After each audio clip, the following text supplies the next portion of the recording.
Oh, hello, welcome back to another video about life in Japan. And this is more of a serious topic about my life here in Japan. I've been here for um, almost 2 years now, and to be honest, it still feels the same. It hasn't really gone better.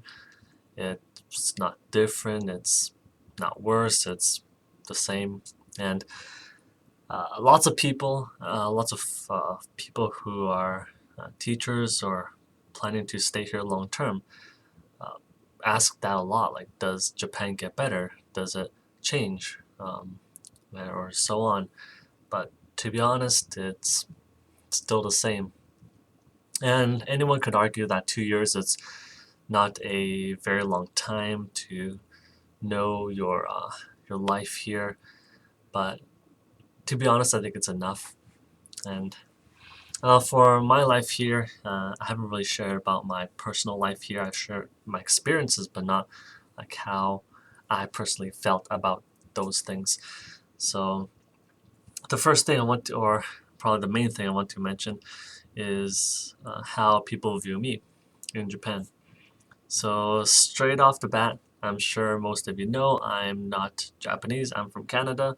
I was born and raised there, and which is why I speak English and not Japanese. But when I am here in Japan, people don't know that. From my appearance, even from coworkers, my friends, they all say that I look Japanese. So I have this Japanese look, and people assume that I'm Japanese and they speak Japanese to me. So that's like their first approach, that's their first impression of me.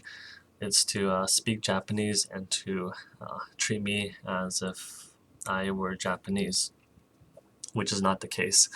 And of course, my Japanese is not very good, so I cannot communicate fluently with them.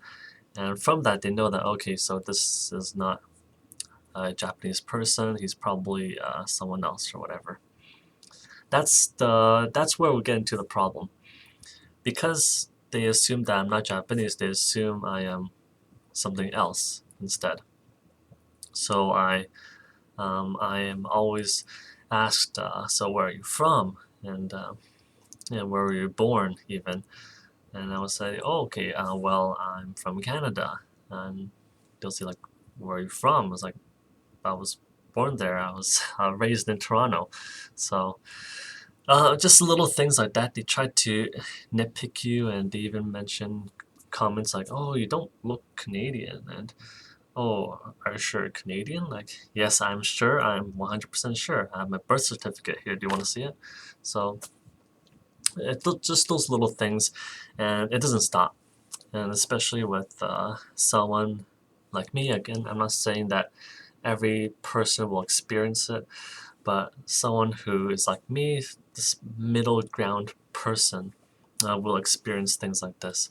And what I mean by middle ground is that you have your typical foreigner on this side, and these are usually your Caucasian people who don't speak any Japanese, who speak English or probably other languages besides English.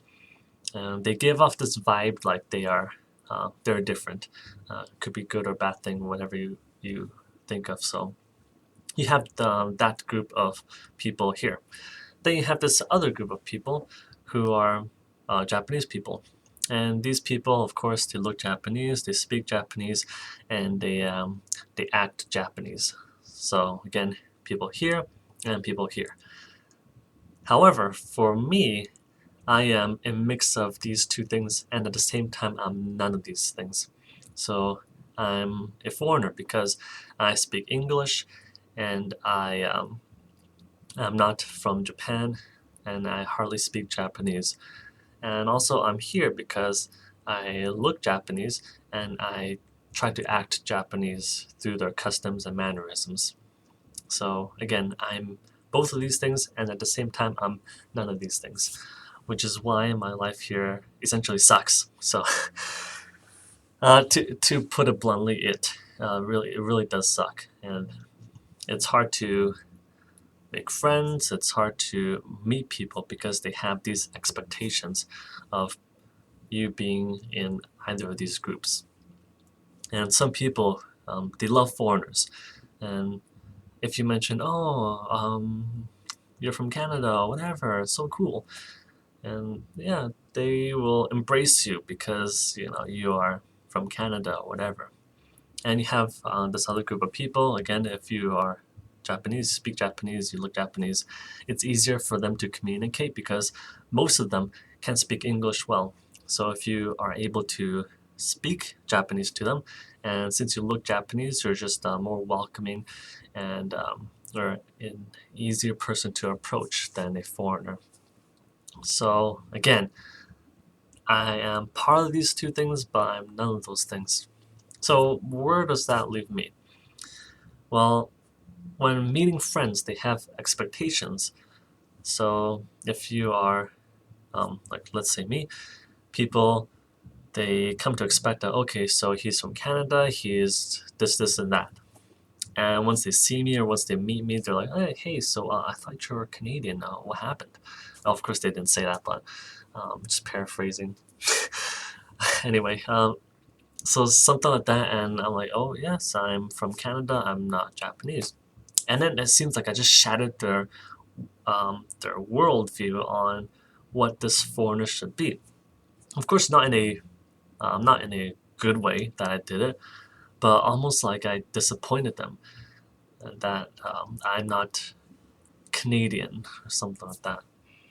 And at the same time, if they see my pictures or whatever, and then they approach me and they speak Japanese, but I say, oh, well, I don't understand Japanese, or I try to converse in Japanese, but not very well, then they'll notice, hey, I thought you were Japanese. Then I'll be like, no, I'm Canadian.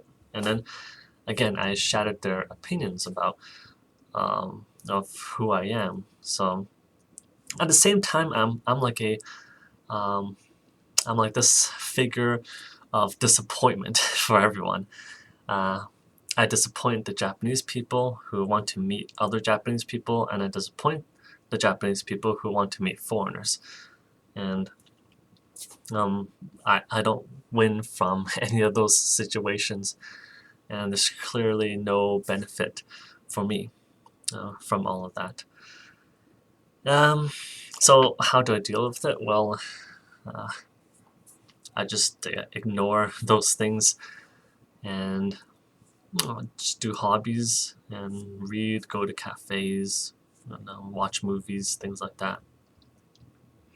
Not a lot of people interaction because, again, they expect you to be one of those things. And if you're if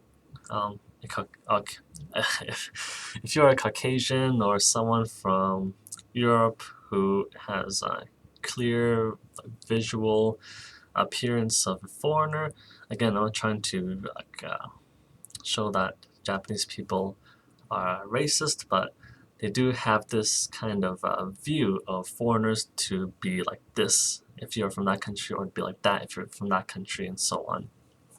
So, which is why lots of people ask me, hey, so are you actually a Canadian?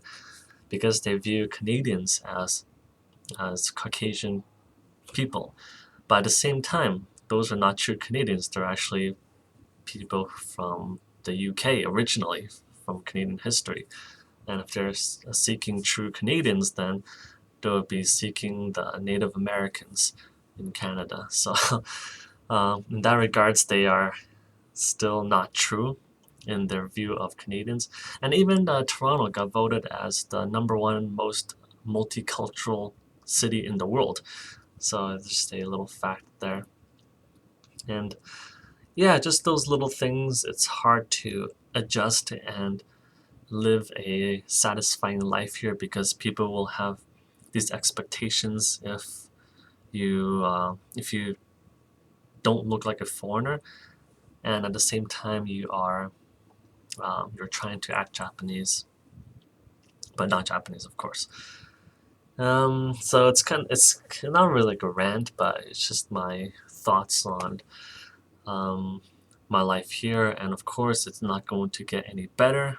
It's not going to get worse. Well, did get worse, but you just have to deal with it and just take it as how it is, and it's not something that you could change. You can't change their mind on what a Canadian should be, or American, or wherever you're from.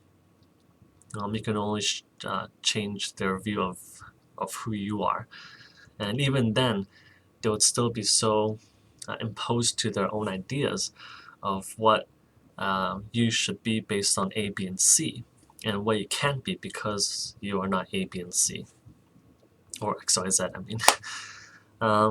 So that's it for this video. It's kind of a deep topic, and it just gets yeah, it just gets right in there. I don't want to sugarcoat anything for those who are planning to live here long term or stay here for a long while, because again, it's not a country that is very welcoming to certain people. They are to different people and to other people from different countries if you are meeting A, B, and C. But again, it's just how it is. And I'm not saying that everyone is like this in Japan. I'm not saying that every city or every place you'll visit will be like this, but for the most part, especially with people who are in large city areas, they will have very strong opinions about foreigners, especially in Tokyo, Osaka, or Sapporo, or places like that. And it seems like the smaller cities I've been to, they are definitely more welcoming. They didn't show too much of a stereotypical racism kind of border or kind of feeling towards me, but I don't know, it's just me. Guess we'll see how it goes in the next year or so, or however long I'm here for. Yeah, that's pretty much it. Don't want to crush your dreams, but that's the reality. Again, not everyone's like this, and if you could change, then go ahead and change. But for me, I can only choose to be on this side and not on that side, because I can't be a Caucasian person, but I can learn to speak Japanese. That's something I can control. So I guess I have to hit those books if I want to fit into this group, if I cannot be in that group. So that's my word of advice. Try to lean towards one of these two groups, because if you are not in one of these two groups, you are just in some kind of void like I am, and it just sucks. Life just sucks, and it doesn't get any better than that. So it's kind of a long video, but if you have any questions about this whole thing, or some advice, I think it'll be good, because it's not something that will get better overnight, nor will it get better in a year, 2, 10 years, 20 years. I'm still guessing it's going to be the same. So let me know in the comment section below your thoughts about this, and how you dealt with it, if you have, and yeah, just anything you want to mention. I think it would be good. So that's it for this video. It's kind of a lengthy one, but thanks for staying throughout the whole video. So enjoy your nights wherever you are, and I'll see you in the next video, hopefully less serious than this one. Good night.